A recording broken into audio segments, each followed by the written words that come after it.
L'Éternel a un débat avec les habitants du pays, car il n'y a pas de vérité, il n'y a pas de bonté, il n'y a pas de connaissance de Dieu dans le pays.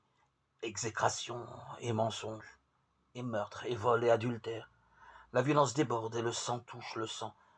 Mon peuple est détruit, faute de connaissance, car toi, tu as rejeté la connaissance, et je te rejetterai, afin que tu n'exerces plus la sacrificature devant moi, car tu as oublié la loi de ton Dieu, et moi, j'oublierai tes fils.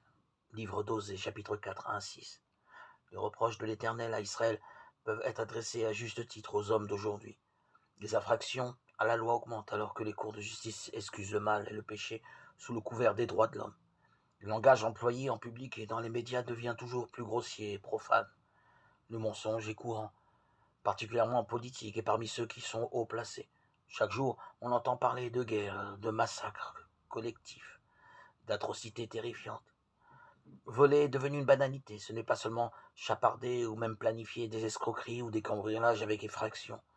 Des trafics complexes dans le but d'enrichir ceux qui les commettent sont imaginés dans les hautes sphères des places financières, provoquant la ruine de beaucoup de gens.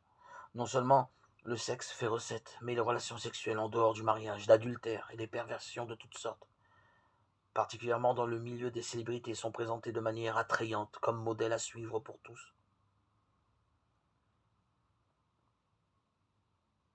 Les gens rejettent délibérément la connaissance de Dieu. Ils nient ou minimisent l'importance de la saine doctrine. Tandis que la tolérance, alors même qu'elle cautionne le mal sous différentes formes, est devenue la plus haute vertu de la société.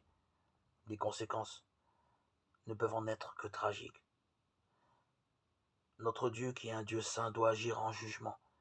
Il ne peut pas accepter que ceux qui aiment de telles choses puissent le servir comme ses représentants, ceux qui portent son nom. Des conséquences extrêmement graves frapperont les générations suivantes, car Dieu visite l'iniquité des pères sur les fils et sur les fils des fils, sur la troisième et sur la quatrième génération. Exode 34, 7.